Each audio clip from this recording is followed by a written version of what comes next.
Hi, everyone. We are at my house live, joining you at your house. And I have my daughter, my oldest daughter. Sorry about that word, oldest. Oh, but hey. My firstborn child. That's my better. firstborn child, Jamie Hess, with me. And she's going to be hosting tonight and moderating this live signing. I've never done a live signing This is before. cool. I have lots of books here and lots more. This is the new book, which I've been working on for actually probably about 6-7 years. And, you know, when I first started this book, it was called Live Younger, Longer. And actually, I put it aside when I got diagnosed with cancer. Right. And it's interesting how a health crisis will really make you get a lot smarter about your body and how it functions and what you should be eating. And that's what happened to me. And I just started reading so many books. And the more I read, the more I learned. And the more I realized that there's so much that we should all just know. And I just became passionate about passing that information on. And I then realized it's not about live younger, longer. It's about live healthier and happier and engaged longer. So as soon as I changed my focus to aging, this book just fell out of my brain onto the page. And to me, this was kind of the epitome of what we all go through, male or female, is that all of a sudden you walk in somewhere and say, I know I came in here for a reason. I don't remember what it was, but I came in here for a reason, and thus the name. So this is like by far the funniest book I've read, that I've written, and Totally. I had fun with it because of that. Yeah. Well, I think that's the whole point, right? Is infusing this all with humor. Yeah. And I think one of the most fun parts for my sisters and I has been to kind of realize a lot of the similarities between the aging process and the process of having a baby. Yeah, so sure. My sisters and I are all of kind of childbearing age. My sister Lindsay and I both have kids, and Sarah just got married. So we talk a lot about what it's like to go through like that new motherhood phase. And that weak pelvic floor that you're left with. The peeing in your pants. I run half marathons. I often say after you've had a baby, it should just be called peeing in your pants for 13 miles because that's kind of what happens. But like there's a lot. And I think in the same way that you've kind of shown the world why it's important to have a sense of humor about that, you've kind of like, I guess, given us permission to have a sense of humor about it in our own lives. And I think we all thank you for that. Well, I don't think that, I've heard this again and again, that women tell me they had no idea what really was going to come with perimenopause and menopause, Right. that they just weren't prepared for it. And what happens then is that as these changes start happening, you can't go to sleep at night, you have a little loss of libido, you have a little more leaking, your waistline expands and you can't remember where you put your glasses or your car keys or your purse or anything else. And they think that it's just happening to them. And what happens then is they think, oh my gosh, I'm getting old. I'm not as sexy. I'm not as appealing. I'm not as desirable. And that then turns to I'm not as relevant. Right. I'm kind of past my use-by date. And it's a bad place to let yourself go, because when you do, however we think of ourselves, that's kind of what we're putting out there to the world. And then people start reacting back to us in that way. Mm-hmm. And I wanted to take away the taboo of like, why are all these subjects about what women naturally go through? Why are they taboo? They shouldn't be. We need to start talking about it and let it just be open season on all of this. And, you know, when I told my husband some of the things I was writing, he was like, really? And I was like, yeah, I mean, it really happens to every woman. So why shouldn't we talk about them? And I'll tell you why, because a lot of them are embarrassing. And that's why a lot of women, they don't talk to even their doctors about them. And the sad part of that is that there are a lot of remedies. There are a lot of things that you can do for all of these things that will at least lessen them.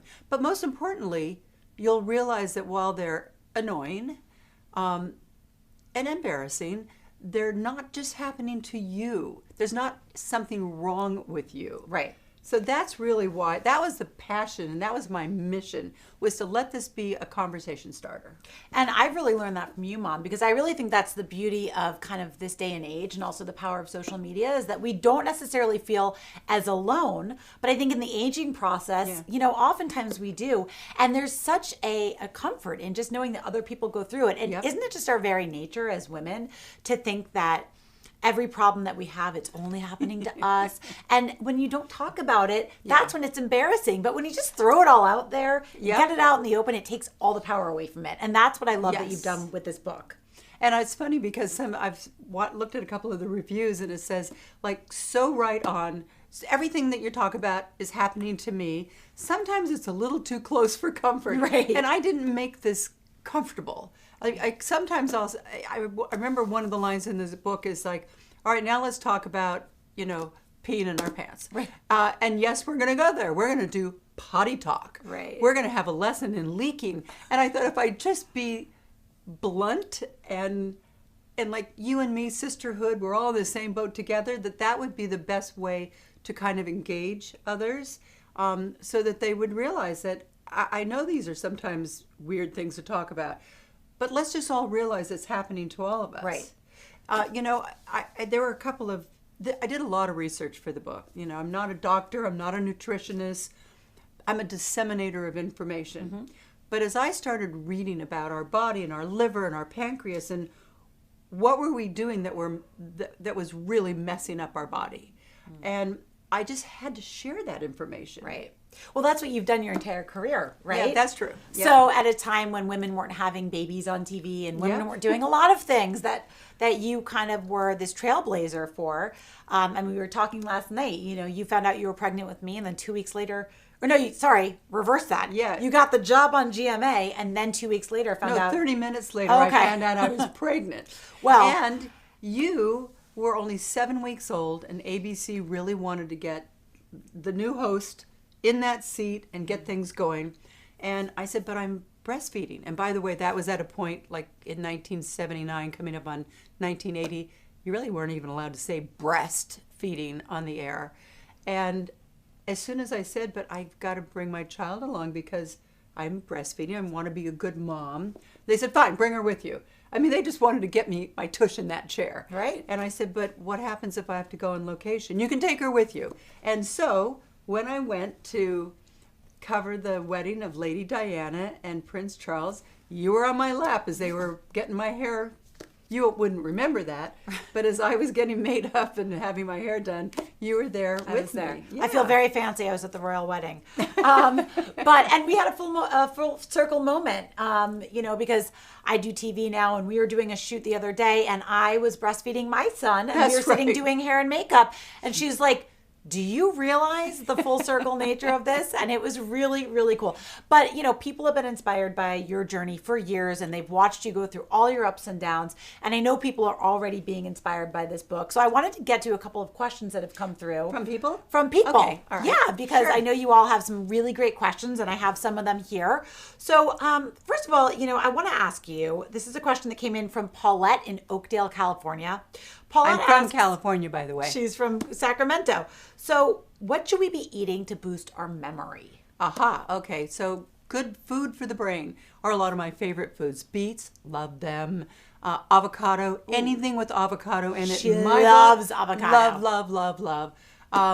Pomegranate, and I love pomegranate. I love those to cook with. Seeds. Nuts, like walnuts, salmon, it's really high in omega-3s. Fish in general. Interestingly, if you followed the Mediterranean diet, which is, fish and fruits and vegetables and olive oils, and you stay away from red meat and butter and cheese and pastries and sweets, and anybody can go on and look and see what's on the Mediterranean diet or the MIND diet, MIND. Both of those kind of keep you on the straight and narrow. Oh, that's great advice. Dark chocolate, another one of my favorites. That's why I have a chapter in the book. This is the one chapter that's really kind of about nutrition, and it says, did you know that chocolate makes your clothes shrink? But I start off with the whole idea that dark chocolate is considered to be a health food. Well, absolutely. That's right. So we all should eat health foods. And maybe, I mean, how can we risk not eating dark chocolate? Absolutely. I'm not taking that risk. There's a meme that I saw. It was like, chocolate comes from cocoa and cocoa comes from a plant. So basically chocolate salad. Yeah. Right? Right. Yeah. Absolutely. There you go. Mama Joni giving us permission for all the good things.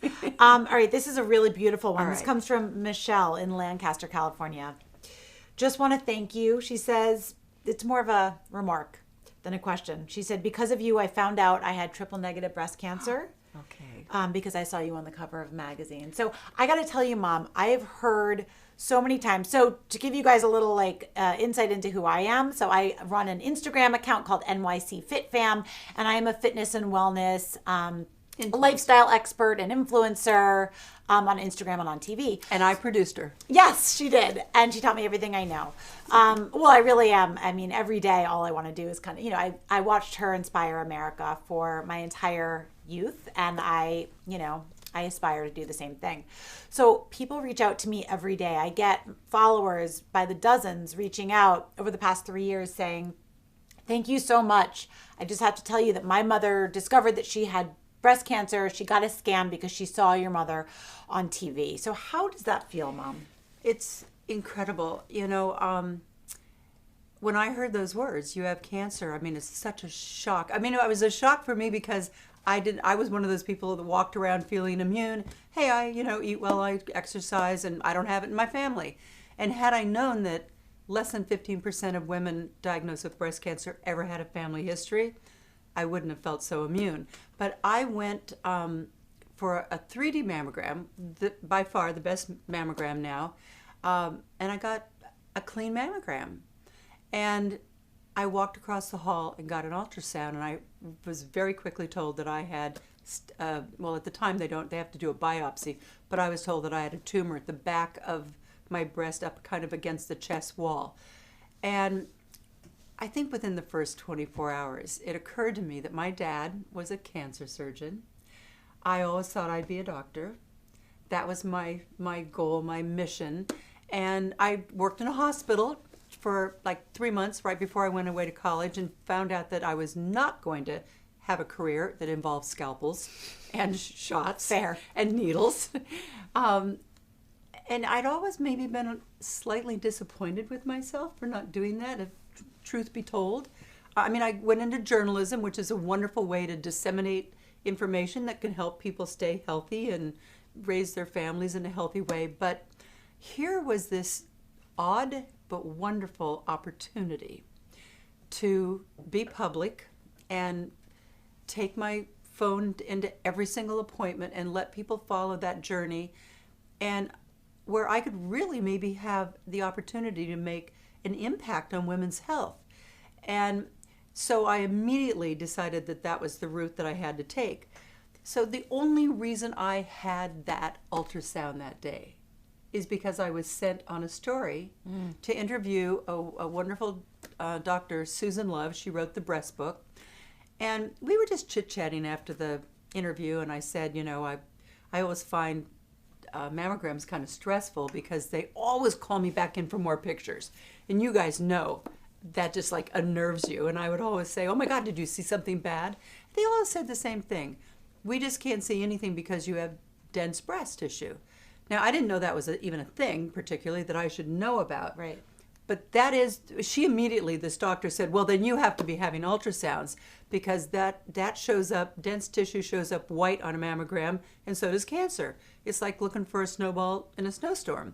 That's the reason I had that test that day. So I felt compelled to share that journey with everyone. So everyone out there, if you're a woman and you're watching, besides knowing your cholesterol level and knowing your resting heart rate, there's another number you should know, and that number is your density, your breast density. And the only way you know it is by getting a mammogram. And if you have very dense breasts, you have to talk to your doctor about having an ultrasound. Fabulous advice.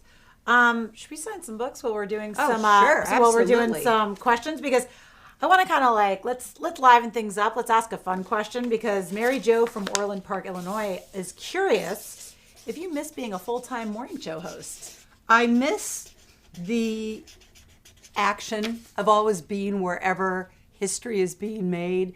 It's so cool to be the one at the presidential inauguration or at the Olympics, skiing down the mountain with some Olympic skier, or being on the ice with some Olympic skater.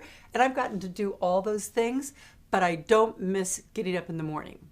I mean, I got up every morning at 3:30 a.m. That was the normal time. If you had rehearsals before the show, it was even earlier. And in researching for this book, I really learned how important it is to get sleep at night. And I mean, sure, I always knew how important it was. But as we get older as women, it's really important for our cognitive thinking to get 7 to 9 hours of sleep. And I'm really bad at going to bed on time, I have to admit. I like watching late night television. I never used to watch. I never used to get to watch. Because you never got to. No. For years. For years. I had to go to bed so I could get up in the morning. Right. I was always shooting to get to bed by 9:30. And you had these stinking kids who kept you up all the time. I know. What time do you get up now? Let's sign some more books and I want to hear Do I have to be honest? Yes, you have to be honest. Well, I mean, I try to always, when I can, I like to stay in bed until 8 or 9 o'clock, maybe sometimes 10 or 11. That sounds delicious. But I can't always because I've got, guys, that I have 2 sets of twins. I mean, these 3 older girls was round 1. And God round bless her. 2, and She round just 2 keeps going back for more. is 2 sets of twins. And a lot of times people will say, "How are the babe? Aren't they little babies?" Right. No, we're looking at colleges. Right. They're all 4 in high school. Yeah. So, well, I think probably some of that's what kept you young, right? I'd love to talk about a little bit that's in the table of contents here too, because the titles of these chapters are so good. What is your favorite one? They all crack me up. Well, I divided the book up into mind, body, and soul. And in mind, I talk about just the concept of age. Like, should we be described by that number on a piece of paper? If you had 4 women, for instance, who were all 62, and they're incredibly different, different levels of fitness or health or whatever, vibrance, probably their age would be the worst description you could ever pick to describe them. And so, that's why I wanted to start with that. I think it's not healthy for us to think of ourselves in terms of our age. Right. Because then when you get to be 50 or you get to be 60, you start thinking, well, gosh, maybe I should maybe be that old. was my getting use old. by Right. Because we have all this programming in our head. Absolutely. That 60 means that you're like this. Yeah. Right. I love that. How old would you be if you didn't know how old you are? Because we all have a number in our head, right? Everyone So let's has keep signing a number. books. And I want to... By the way, mine's 45. I was going to say, so hers is 45. What's yours? I would say, my 30s have been the best time of my life. I love being in my 30s. So I would like to just kind of stay in this decade forever. By the way, she's turning 40. I'm turning 40 this year, which I will say this. I own the heck out of that number. I'm into it. I think it's great. It feels wonderful. I appreciate, being there. And I think your 20s is tough. People don't always take you seriously yet. And I think your 30s and 40s is a very empowering time. But also when you have a mother who is aging in this way, and I love that the introduction is called Aging, It's Not for Sissies, because you take it on head on. And when you have that attitude and enthusiasm for aging, then it takes the fear away from it. Absolutely. Right. And, we all know that 60 is the new 40, right? And then closer you get to 70, then all of a sudden 70 is the new 50. But, I'm a boomer, and there's a lot of us. And we are a very big segment of this population. And I read something that I loved. Boomers, aging is not changing boomers. Boomers are changing aging. Ooh, good one. And that's so true, don't you think? Oh, it's so true. So it kind of leans into a question that we had, and that's just what surprised you most about the research from this book? Because I know you did so much research. Well, whenever you're disseminating information, you really have to be sure of it. You have to have a lot of sources. I would say the biggest things that really surprised me, first of all, that, you can go weeks and weeks without food, but only 72 hours without water. That really surprised me because I can't imagine going 72 hours without food. Right. The other thing was that when you're in your childbearing years, most women tend to carry a lot of, not a lot, but I mean some fat cells on your hips and thighs, and it's there so that if you are pregnant, as your belly grows, that it stabilizes you. Well, as soon as your body is depleted of estrogen, which happens during menopause, your body recognizes that you're no longer childbearing, and those fat cells migrate to your waist, to your abdomen. So for all of us who say, wait, what happened? I used to have this great little waistline, and we think maybe it's because we ate too much or whatever. It's a natural biological occurrence. So that's just kind of, I don't know, to me I liked finding out that it just happens. It happens to all of us. Right. But the important thing is to know that that is the most dangerous fat on our body. Any fat that's above our belly button and closer to our heart, that's fat that can go into our organs. And we really need to be careful and take charge of getting rid of that belly fat. Now, a couple things. I learned that your waistline is so important, and we should know if it's more than 35 inches. But also, a lot of women get frustrated because, I mean, there's no such thing as spot reducing, but, they'll exercise, they'll diet, and they won't see a big difference in this belly fat.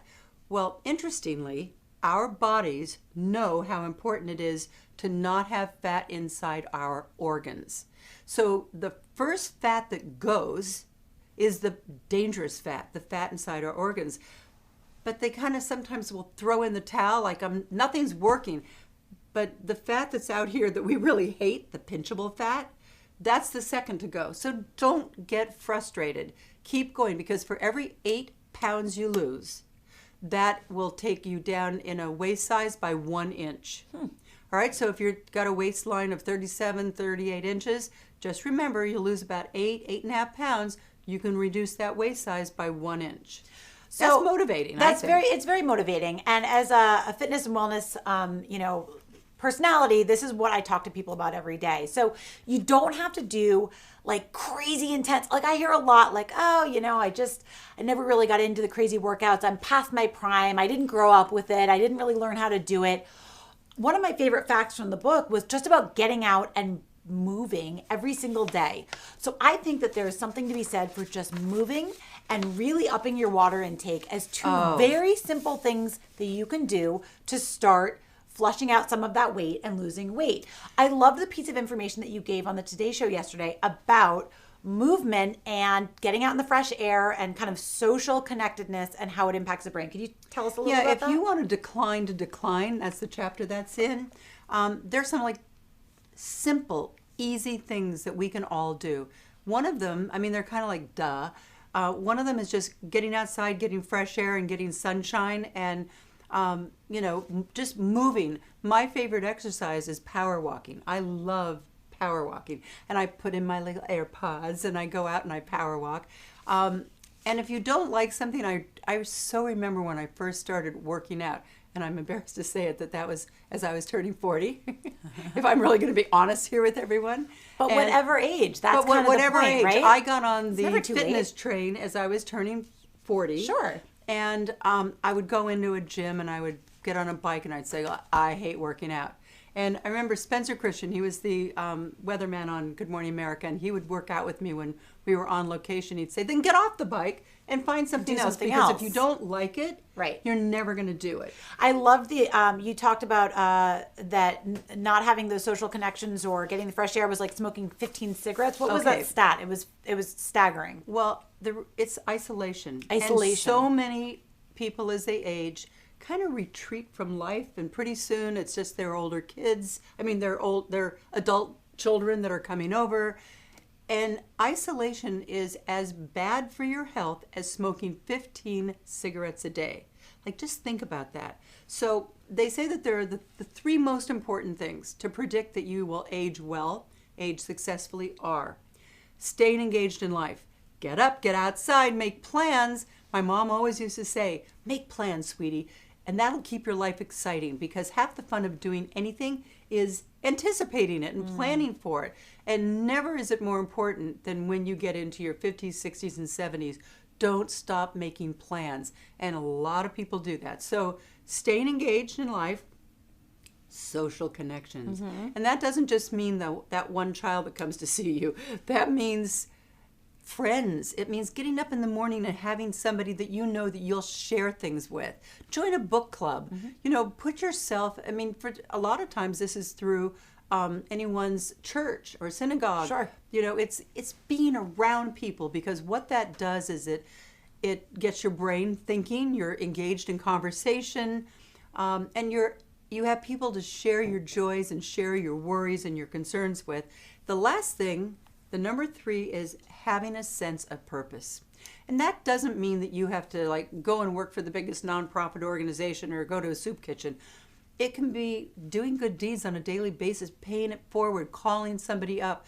But the more you give yourself as you grow older a reason to get up every morning and get dressed and go out and do things, and there's no getting around that helping others always helps ourselves.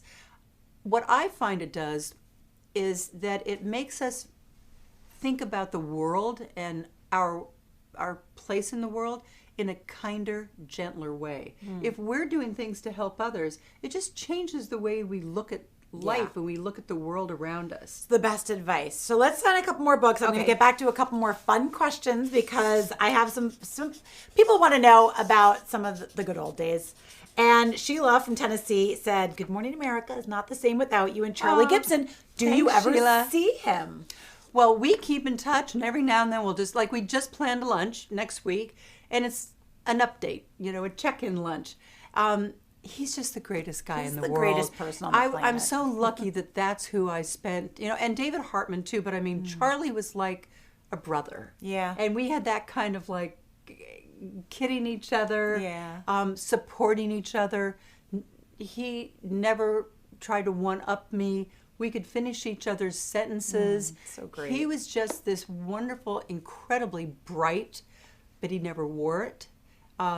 He was just the best partner ever. And I remember as we started working on GMA together, he said, let's show America that a man and a woman can do a show equally together. Yeah. And that was wonderful. Oh, that's so wonderful. So somebody here would love to know, Lynn from Bellevue, Nebraska, would love to know, she's admired you for many years, and she's very thankful that you conquered all of your health issues. She was wondering how you've been able to work through the busy work schedule and maintain your great family life as well. So how do you balance? I'm a really organized person. I live by my calendar. And I think one of the most important things for a woman is you got to figure out what your priorities are. And I'm here to tell you the old concept of having it all. You can't have it all at the same time all the time. You just can't. Yeah. And so we have to decide, what do we need to do the most? I'm sure everybody will say the same thing. We need to make sure our family is safe and healthy, and you have those priorities. And then many of us either have to work for economic reasons or choose to work because we love it. I'm as crazy busy today. In fact, whenever I'm somewhere and somebody says to me, how are you enjoying retirement? My husband will say, just say fine. Right. Do not start telling them all the things you're doing, because I'm as crazy busy today as I was, I think, when I was doing Good Morning America, and I love every minute of it. But that's what we learned from you, I think, as being your children, is that different things fill different people's cups. And it's okay if working fills your cup. It doesn't make you any less of a mother, but it makes you actually a better mother by showing up for something that you're passionate about every day. And, I get a lot of people who reach out when I'm on the road and working, and they're like, oh, your poor kids. And I say, I appreciate the concern, but I think what they're missing the point on is that what my kids are seeing is that I'm driven by passion, by a sense of purpose, by a commitment to co-support my family with my husband. And I learned all of that from her. I also learned a work comes first mentality, but in the right ways. that we prioritized. And I think you've sustained that. I've never seen it change or wane, as you've gone through the years. But I think that's how you balance, is that you kind of have it all on the spectrum. But I've always been a little cuckoo about the calendar. I mean, yes. Because I think if you don't prioritize and then allot your time and by the way, when you're home, be home. Don't be on your phone. And it's really hard, I think, today because people get, it used to be that when you came home, you were really home. Now you've got this phone that anybody can reach you at any time, and you've got all these things that can pull you away, whether they're emails or texts or Facebook messages or whatever, although all of you can keep reaching out to me on Facebook. Although my husband made a rule that I can't have the computer in bed at night ever anymore. That's a good one. That was a really good rule. Yeah. But I think that we have to be totally present for our family, our children, and our husband when we're at home. And I think that's a huge obstacle in today's world. For sure. But we need to, if for nothing else, so our children see that when we're home that we disconnect. And when you disconnect, I think you recharge yourself and you kind of free yourself from that, and it lets you be present in the moment. And I worry all the time. People always ask me, what's the difference between raising children with the first round and with the second round these days? Phones. I mean, there's not even a close second. It's phones. And it so worries me that they are on those phones, so much that they aren't figuring out how to be alone. Yeah. And they aren't interfacing face to face with people as much. Yeah. In fact, my daughter Kate said to me one day, "You're so lucky that you were a teenager when you were, because it wasn't hard for a guy to ask a girl out because you were together in school in the halls.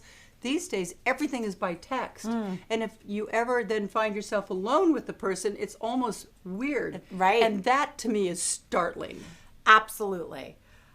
Look, I can't even imagine growing up in today's world, but one of the chapters I have, I forget what it's called, but it's all about unplugging. She forgets what it's called because she forgot, because she wrote the book came out yesterday, but why did I come in this room? But on that note, let's just remind people where they can buy the book as well. So, of course, you can buy it on Amazon. You can buy it anywhere books are sold, but on Amazon, we got some exciting news last night. Oh, yes. In 3 different categories, I went to number 1. She went to number 1. Which I never, for a moment, ever gave myself permission to think that would happen. Yeah. Well, a lot of people relate to this journey, and a lot of people are excited to read your take on it. Favorite chapter titles? There we go. I'm not old. I'm 45 plus shipping and handling. I love that. The one on your memory and your brain and what you need to do to keep your cognitive thinking intact. Not only is my short-term memory bad, but so is my short-term memory. Why can't I lose weight like I lose my keys, phone, and sex drive?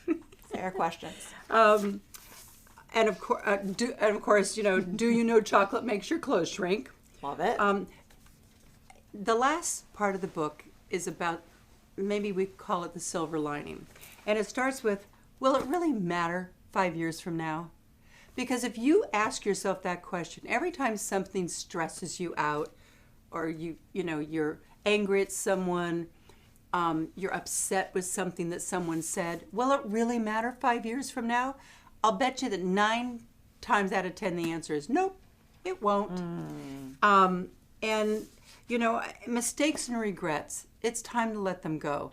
And there's an old saying that with age comes wisdom, but I think that's true. There's this, almost everyone I talk to that's kind of in my age bracket says the same thing. You stop worrying so much about what other people think of you. You're not so judgmental with yourself. And it's a time where you are, I think, more contemplative and reflective. And you kind of give yourself permission to exhale and look back and say, I did a pretty good job. That was a life well lived. Give yourself a little pat on the back for making it through all your challenges in your life. And it will also then give you the opportunity to ask that question, which I certainly do, because the chapter is, Be the person you want to have lunch with.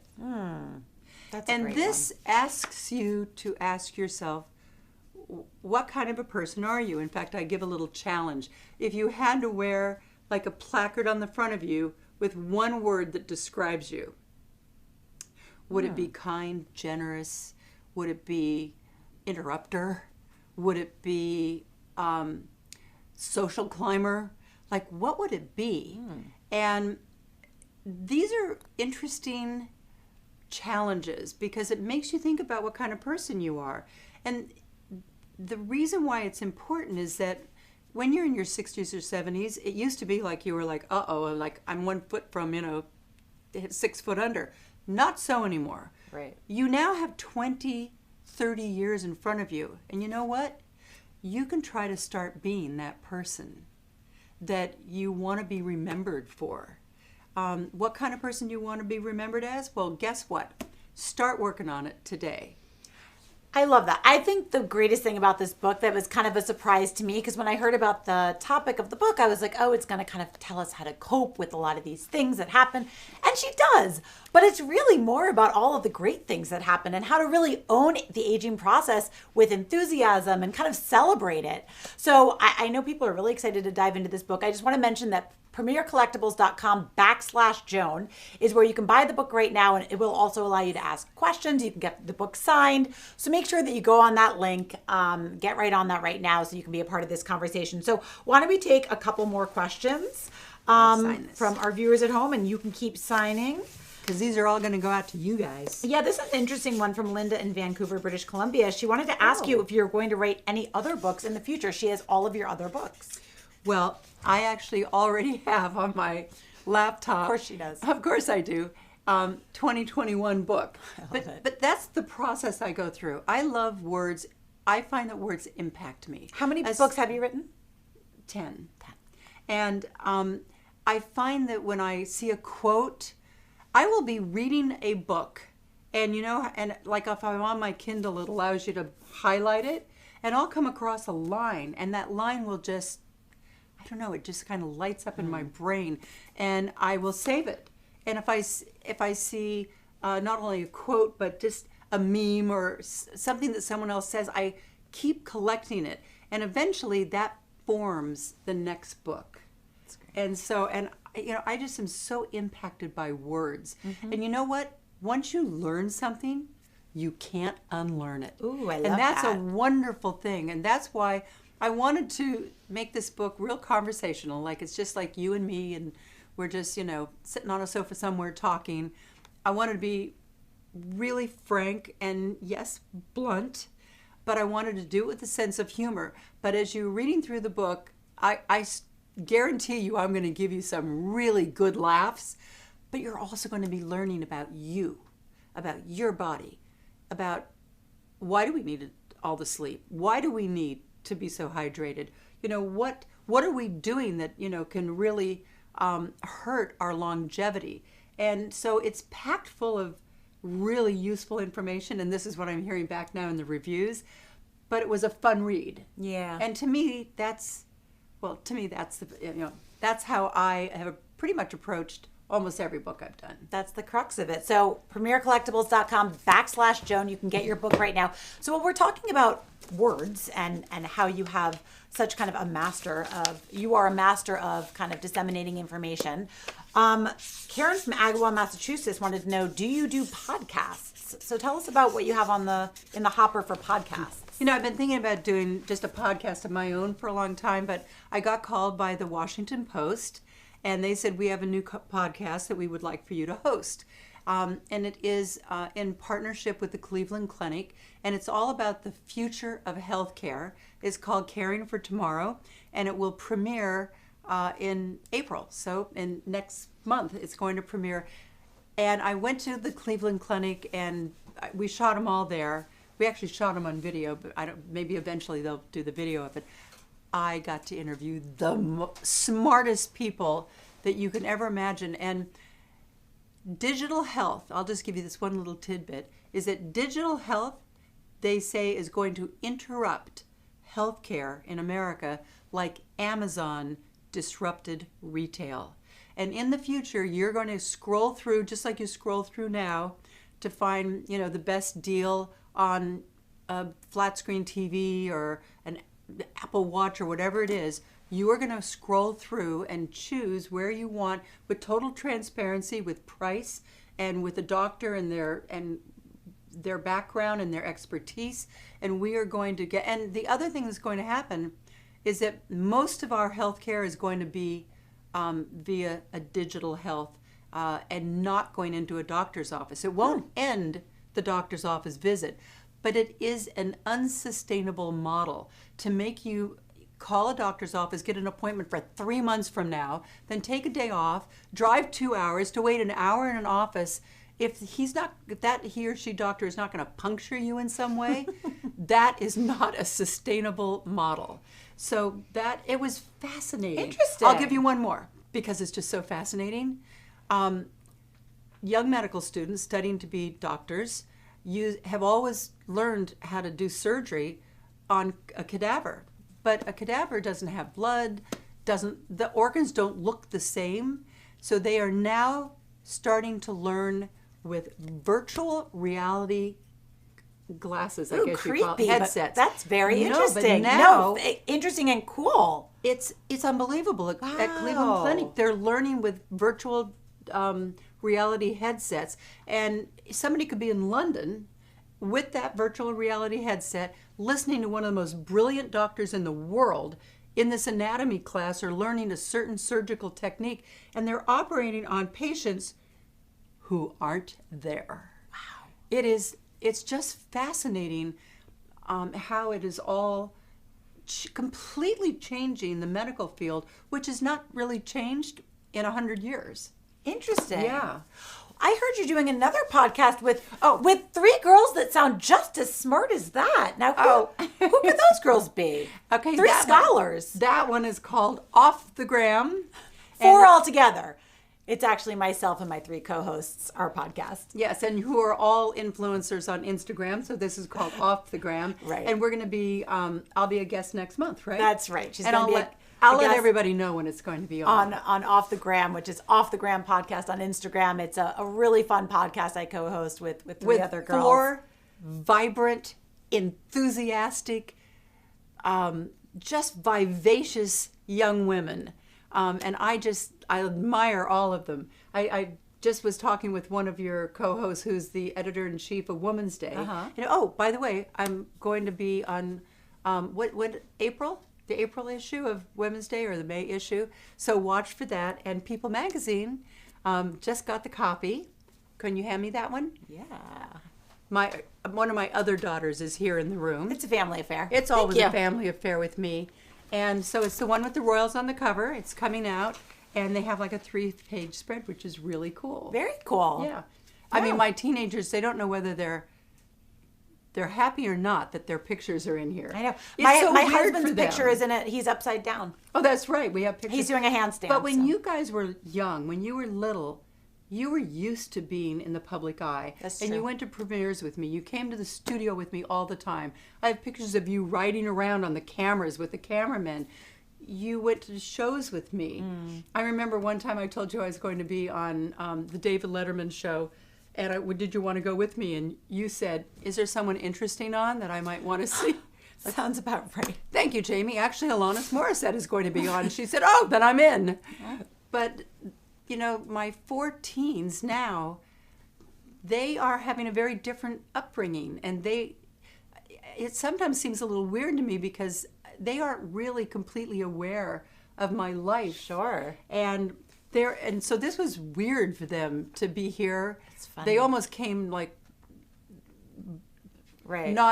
going along with it completely to actually come home and skip basketball that day. What, for a People Magazine shoot? Are you kidding me? Right. And now they're looking at it thinking, are the kids going to think I'm cool or not? Right. It's a very different world that they're living in. Yeah, no, totally different world. So, sorry, I want to keep going because there's just some great questions, and then we're going to get into a really fun lightning round. So before we get there, let me just get a couple more of these that have just come through. So Patty from Moorgate City, New Jersey asked, Do you sometimes have to remind yourself of your age? I know that I am 65, soon to be 66, and I just don't believe the number. I don't feel it. I'm What's her assuming name? it's Patty from Margate City. Patty, we are living in the twilight zone. I swear. I write about this in the book. I mean, yeah, the piece of paper, yeah, I see the age, but I can't wrap my brain around Because it. what does it really mean? It doesn't really mean anything. Yeah. Because I think because we so often link that number with some sort of like this image that we had in our head of like a grandmother in a rocking chair, which is an image from yesteryear. And it's just not the reality of a woman in her 60s today. And yet, I opened the book with a scene that I was doing a phone interview with a reporter, a very young reporter. I don't even know if he was shaving yet. And it was all about a series that I was doing for the Today Show on the importance of friendship. And so he got me on the phone, and his first question was, what's it like being back on morning television as a senior citizen? Poor thing. Poor me. Poor you. I almost fell off the But chair. it wasn't exactly the right way to ask that question. I would have fallen off the chair too. But boy, I'll tell you, it stopped me cold, and it made me start thinking about how the do perception people of perceive people you. that he perceived Right. me. I just had never thought of myself prior to that as a senior Right. citizen. Sure. I guess technically I was, Right. but I'd never thought of myself, and I'd never heard anyone refer to me as that. Sure. But it's a completely different world we live Yeah. in. And the boomer generation, as you talk Yeah. about all the time, is one of the strongest, most vibrant, segments of our population. And it's different, I think, than Yeah. the image that we all had in our brain growing up Yeah. of what it meant to be in your 60s. I don't think the reality is caught up with everyone. Yeah. Okay, so a couple more books I want you to sign Okay. while I ask you this question from, it's either Jean or Jeannie. Forgive me if I got that wrong. From Islip, New York, right down the street in Long Yeah, Island. not far from us. She asks, how do I date during menopause? Frowny face. So she's having some trouble. So do you have any tips for her? All right, so I was kind of wallowing in my own self-pity as I kind of went into perimenopause at 40. And then I just decided, well, I also knew that I was leaving a marriage and that I was going to be out there on the market again. And I just said, I got to get it together. I mean, I've got to take my power back. I was always tired, and I remember I used to think, how could I exercise? I'm already tired. How could I be more tired? I didn't realize that when I started working out, that all of a sudden I would come out of that workout and be like bouncing off the walls. Energized. I got in charge of my own energy level. Exactly. And you know what? I ended up marrying a guy 10 years younger. I'll tell him. When I was 29 years old, I got married. And I married a guy who was 39. It didn't work out, but I have 3 wonderful girls from that marriage. But 20 years later, when I was 49, I got married again. And again, I married a guy who was 39. She knows what she's doing. Doing the math. The second 39-year-old worked out much better. And you know what? Men die like 10 years before us statistically. So I figured that we're like even Steven, don't you think? It's a pretty good matchup if you ask me. It's a pretty good matchup. Well, plus you got a good one. Yeah. She has a boy, wonderful husband. gosh. And I'll say this, as, just, being a young woman and growing up and going through my share of breakups and heartaches and cheating and the things that happen to a young girl as you're coming through the ranks of learning how to, be romantic. Her husband restored my faith in men because she found a really great man, and great men are out there. Yes. And I found one, and my sister Lindsay found one, and my mom found, and it's just a wonderful thing to know that they exist. But just know, you don't become happy because you find a great guy. You find the great guy because you figure out how to find your own vibrance, and when you emit self-confidence and happiness and joy, when you're smiling and you're vivacious, that attracts men. And it's the other way around. It's so true. Dr. Phil always says that relationships aren't 50-50, they're 100-100. And that is my favorite quote because it really does take two complete people. If you're waiting for someone to complete you, that's oftentimes when things go wrong, right? But it is a beautiful thing when two 100s come together. That's when they're both kind of ready to click. And you know what? I'm now at all my kids' soccer games and basketball games, and I've become quite a fan. In fact, sometimes my husband will look at me, like a little too verbal here in the gym. It's like it was a bad call. Come on. But I know that the people around me, the other moms and dads, I know that they're maybe 30, maybe even 40 years younger than me. And I swear, we all kind of look alike. In fact, some of them actually look older than me. Not anybody in particular. Right. But I really swear that we all kind of look alike. And that's the world we live in today. You can take care of yourself. I mean, I take impeccable care of my skin. People sometimes say you have great skin. I don't have it because I just go to bed with my makeup on at night. It's because I take impeccable care of my skin. And it's all those other things. It's the sleep. It's the hydration. When I don't get enough hours of sleep, I wake up and I look different. Your skin looks different. Sure. It's when you have, when your frown lines all of a sudden are like, whoa. And if you get a lot of sleep, you tell me that you don't wake up and look different in that mirror. Absolutely. And hydration. I really feel so strongly. We've talked about this a lot before. Yeah. I know that because so many it's women... been hard for me. Well, so many women suffer with bloating. And I used to suffer with terrible bloating to the point where at the end of the day, I would just feel like I looked pregnant. I would just feel like I was so bloated from just whatever I ate throughout the day. And when I started upping my water intake, I chug water like it's medicine. I chug about 4 big bottles of water throughout the day. And it really, really alleviated my bloating. And there's so much that simple hydration can alleviate that we're not even thinking of. But all too often, women do the opposite and it's also if they find that they're having a little leaking problem, they do the opposite, which is they stop hydrating because they figure if they don't put hydration into them, it won't come out.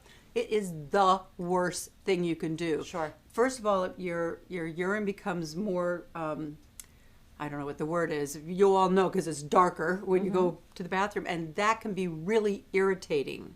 And so it's so counterintuitive. Sure. But if you want to, get rid of the bloat, if you want to flush everything and if you want to flush everything out, you have to drink more water. Yeah, it's absolutely true. Great. So quickly, I want to get to this one from Denise, Crestwood, Illinois. She just asked for some suggestions for getting a good night's sleep. So do you have any tips for how to kind of shut it down? Yeah. First of all, shut all the TVs, the phones. Interestingly, I remember when I was doing all the research, and it's all in the book, you should have no light in the room. And that includes, first of all, your phone should not be next to you, and it should not be on. And if you say I have to use it as an alarm, get an alarm clock. I'm so guilty of that. And do not have the alarm clock face you. Even that, you should not have that light there. And if you get up and go to the bathroom in the middle of the night, you really shouldn't turn the light on. That will signal the light will signal your body to wake up. And I literally make my way. But let me just tell you something else. A lot of people think that they wake up at 3 o'clock in the morning because they have to pee. More likely, that is the time that your liver goes to work. Your body is on this circadian rhythm, and everything gets its chance to be restorative. About 1 to 3 in the morning is the liver's time. And in order for the liver to do its work, it needs something called glycogen. Well, if you're stressed out all day long, what happens? It's the fight or flight response. You produce adrenaline. Well, guess what you need in order to produce adrenaline? Glycogen. So what happens at 3 o'clock in the morning when your liver says, time for me, I get my turn, and there's no glycogen there? What does it have to produce? Adrenaline. And what does adrenaline do? It wakes you up. And once you're awake, then you remembered, oh, well, I guess I better get up and go pee. So what can we do to fix that? Well, you have to be nice to your liver, and you have to not be stressed out all day long. management of stress is so critical. I mean, most people don't understand the impact that stress has on your body because you can't see it. I mean, what's stress? You can feel it, but you can't see it. That's why I made one of my chapters, wouldn't it be better if we just had piñatas placed throughout the day and you could just give them one big old good whack, it would all come out and you wouldn't have stress anymore. Right. And you know, when you get stressed again and again and again and it adds up, you're going to be up in the middle of the night. So self-care. Self-care is key. And stress management. I love that. All right, we're going to play a really quick game because it is time to wrap this party up. It has been so wonderful sharing this with you guys. So, Mom, we are going to do 22 questions in 2 minutes. Oh, gosh. This is a lightning round. All right. Can we do this? Okay. Yes, we can. Okay. Who would you like to have dinner with, past or present? Dalai Lama. Ooh, that's a good one. Which one? Game of Thrones or Stranger Things? I don't watch it. I was going to say she has no idea. She doesn't really, I have no idea. She doesn't know. I have to admit that one. I don't know. We're both busy. I don't watch much TV either. I got to admit that too. All right, what's your favorite breakfast food? This one's easier. Avocado. Anything with avocado. I knew she was going to say Yep. that. Okay, what's your favorite genre of music? Rock. Oh, good. Who was your idol growing up? Wow. Mary Tyler Moore. Ooh, I love that. Yes. What is your favorite international cuisine? I know what you're going to say. Mexican. Yes, I me too. love Mexican food. What's your favorite candy bar? Wow, I'm so not a candy bar eater, but if it was, it would be probably a Crunch bar, but put it in the freezer and then take it out. Oh my God, that is the best. I want that right now. You just made me drool. Do you have a favorite season? Summertime. Oh, that's nice. Oh, absolutely summertime. All right, what's your favorite childhood memory? Oh, wow. Being out in the sun during the summertime. And Well, by the you're a way, California girl. I'm paying for that now because I'm a California girl and I went to a summer school in Hawaii. So I go and I just had a few things scraped off and I take really good care of head to toe skin checks. Take care of your skin. skin. And if you don't go to a doctor that you are comfortable undressing in front of, find another doctor. You got to do it. Did you have an imaginary friend? I didn't, but you did. I did. His name was Moogie. Moogie. Was Moogie a boy or girl? He was a boy. Okay. Do you have a favorite animal? Dog. I love dogs. And the horses. She's the cutest dog, and Yeah, and horses we've are always loved our horses. shared passion. What's your go-to workout? Power walk. I love going out with music, and I that music just keeps my body going. Love it, especially when it's nice outside. Me too. What do you never leave home without? My hair and makeup artist, no. Ditto. That was a good one. Okay. Do you have a favorite superhero? Not your hair and makeup artist. No, Wonder Woman. Okay. Of course. That's a good one. Oh, I don't think I know the answer to this. Have you ever ridden in a hot air balloon? Yep. Oh. I've jumped out of planes. You know me. That's true. I'm the daredevil. What? Oh, I know this. What's your favorite board game? Well, I really am not into board games. I'm really into jigsaw puzzles. Can I Yes, answer that? really into puzzles. I've always got a jigsaw puzzle going. But you also kick butt at categories. Oh, you're right. she's really You're good. right. I'm really good and really raunchy. Yes. Yes. What are your favorite pizza toppings? Pepperoni. Yes. Without a doubt. Without a doubt. Confirmed. Okay. Do you have a favorite teacher? Mr. Erickson, 6th grade world history, and it made it so fascinating. Oh. Yeah. Did you have a crush on him? No. Okay. No, I just that he made learning about the world interesting. That's I thought that was nice. pretty cool. Do you like movie popcorn with or without butter? With butter. Bad mom. Okay. Who's your favorite author? Oh, Harlan Coben. Oh, yeah. I introduced you to him, by the way. I love books and I read voraciously. I love historical fiction, things that happened in Europe during the war and all that. But Harlan Coben, I love all of his books. And he has a new one out called He does. Boys from the Woods. Yeah. Look it up, Harlan Coben. Yeah, he's great. And then finally, who has impacted you the most? You girls have really, you're like my own little gurus, because you have to learn to have patience. You have to learn to to let go and let them grow on their own. I remember one time I was away and my Max, who's now 16, he was probably about 5 or 6, and all of a sudden I see this video sent to me on text by my husband, and he's up on water skis. And I don't think I would ever have let him do that. And that's important, that you let them have these experiences and grow. And you girls, you 3 older daughters, have just grown into the most beautiful, beautiful, compassionate, kind women and great mommies. I'm just so, so proud of you guys. Well, thanks, Mom. We had a good role model to look up to. to.